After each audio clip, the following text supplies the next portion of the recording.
Okay, welcome everybody. Thank you for being here today. If you have not attended before, my name is Lindsay. I am a trained therapist turned certified life coach for women. So I help women achieve their extraordinary goals through becoming their future self now and learning the tools, strategies that I have learned through my study of the human brain and psychology and now life coaching to overcome things like self-doubt, people pleasing, and fear. So today what we're going to talk about is how to go from good to extraordinary. And I've come up with three different things, three activities, or I guess habits, you might want to call it, that I have discovered through my research, but also through actually implementing and trying these different things in my life. And I've come up with three, and there's many more, right, that you can practice and that you will read out there, but I've narrowed it down to these three. And first, I just want to talk about what I really mean when I say extraordinary. So there's always definitions in a dictionary, but a lot of times words can have very personal or subjective meanings for us.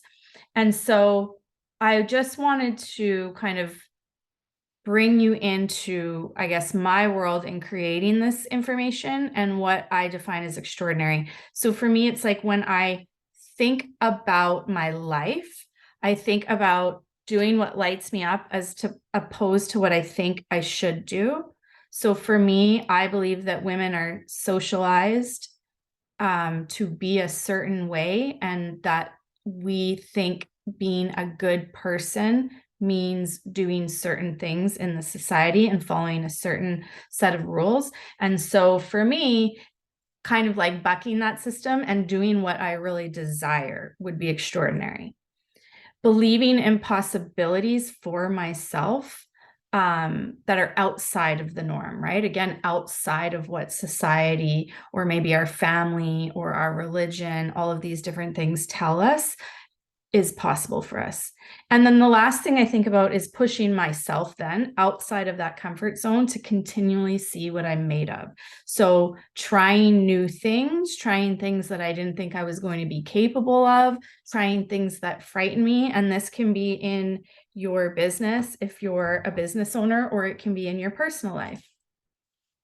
So in other words, I see things as extraordinary because they are outside of the rules or the normal way of doing things. And I think we do a great job of this when we're kids, right? Of dreaming and seeing things from a very like, not just idealistic, but like possibility point of view, right? So somewhere along the way, we learn to just kind of push that down and become more realistic. We settle, right? We stop believing what's possible for us and what we're capable of. So today, like I said, I want to talk about three ways where I think you can go from having that good life, from experiencing life that is satisfying, yes, but maybe not really pushing you outside of that comfort zone to test how extraordinary you can be, what possibilities are available to you. And so the first one that I want to talk about is your mindset.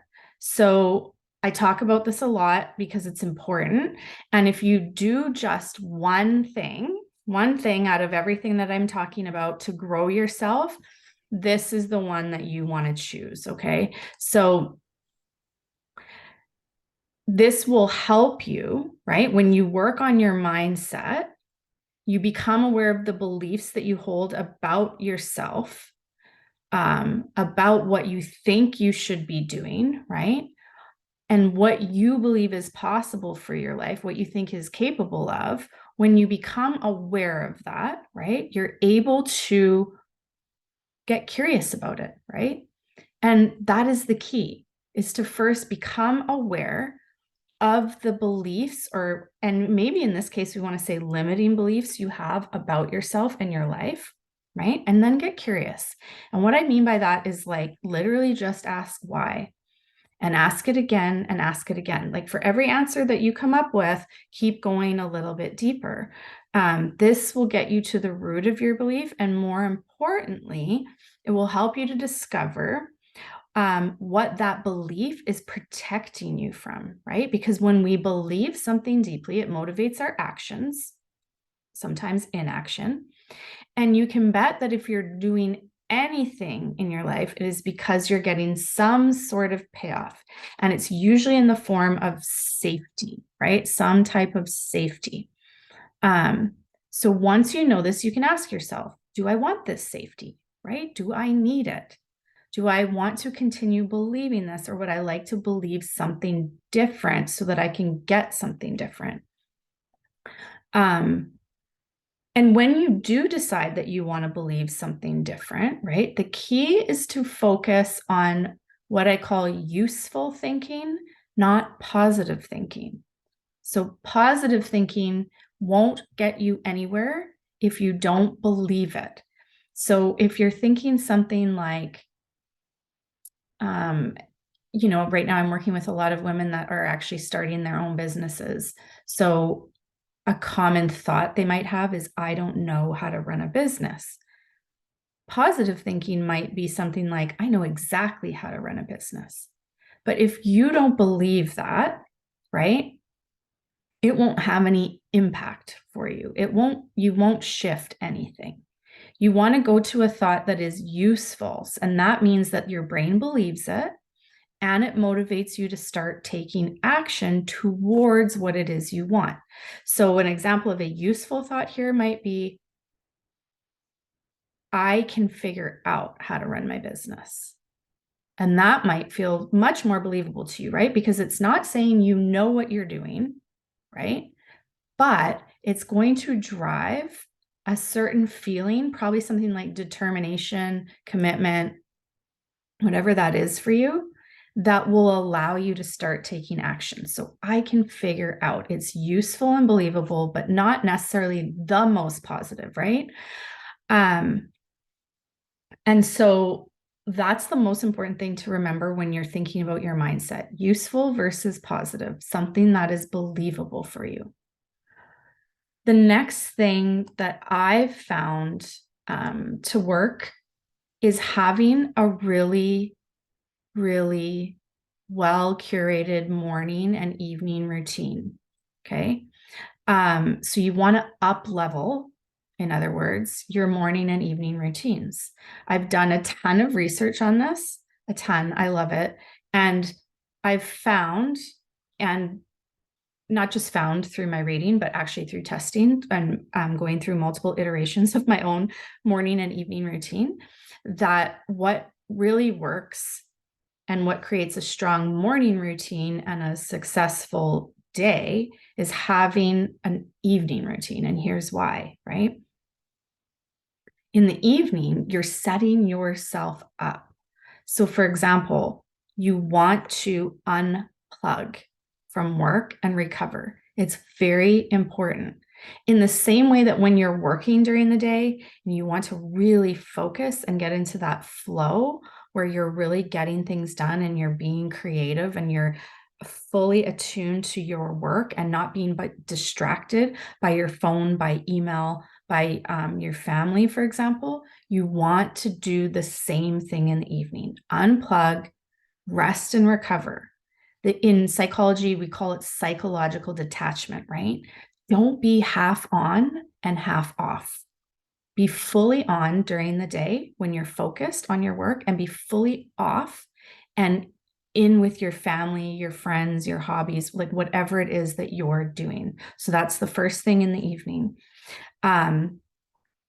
You will be more productive because you are better rested, right? And insight and creativity typically happens while you're resting or recovering. And I don't remember the exact stat, but it's like only 13 or 16% of your creativity happens while you're working.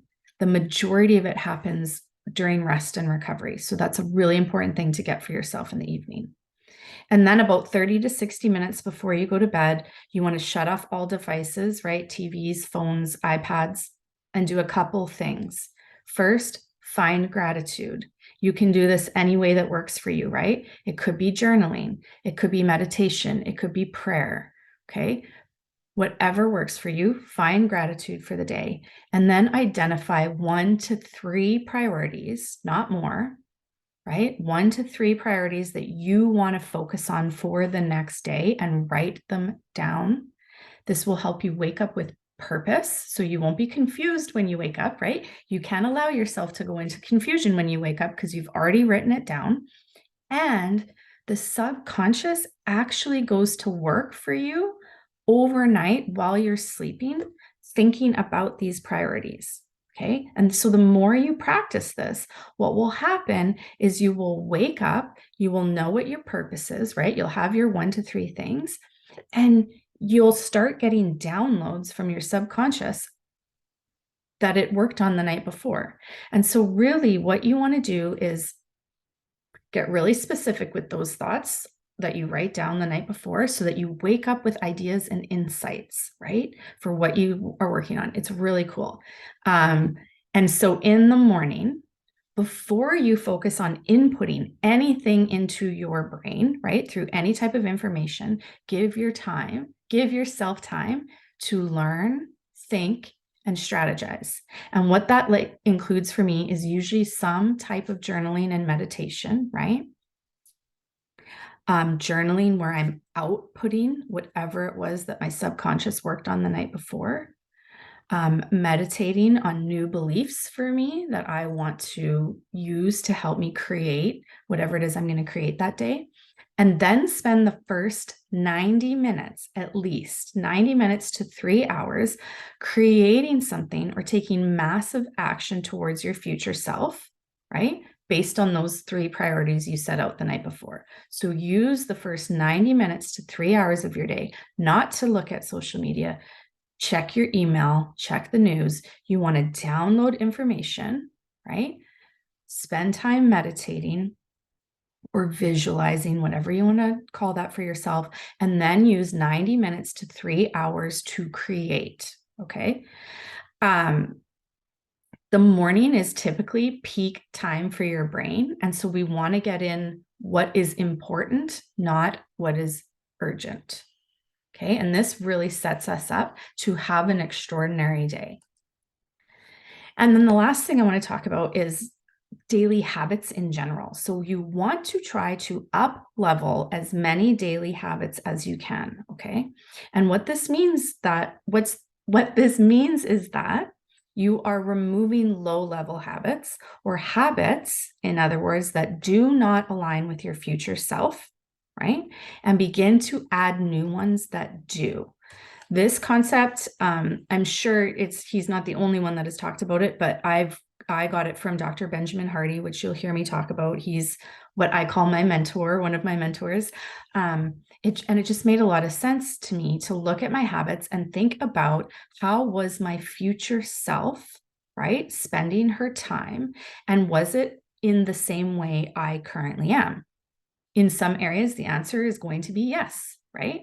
And that's great. And in others, for me at least, it was a resounding no, right? Low level habits that are standing in the way, right, of what you want to create and becoming that version of yourself. Anything that keeps you from achieving your extraordinary goal.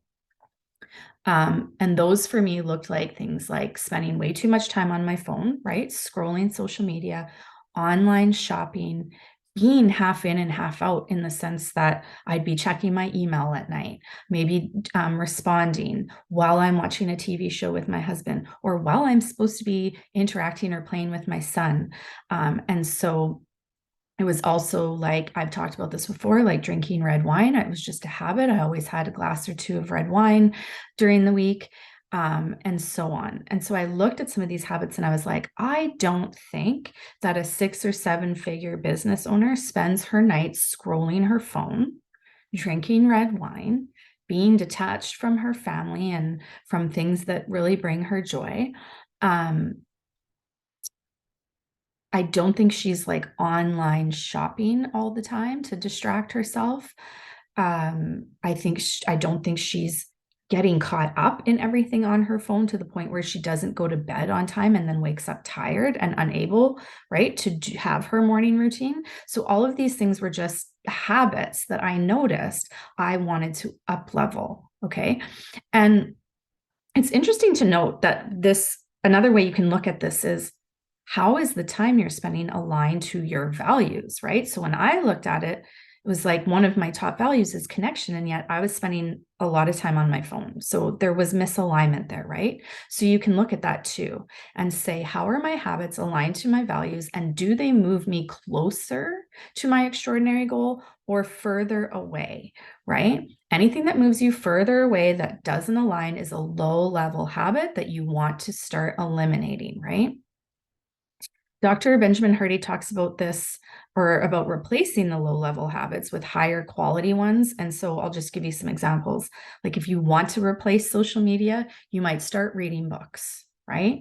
If you're watching a lot of like what you think is low level television, right? Like that's subjective. Maybe you start watching documentaries once or twice a week. It doesn't have to be all of your TV, right? You just start to make small tweaks. Maybe you find yourself snacking on junk food and you're going to switch that to fruit or nuts or something that's a bit healthier.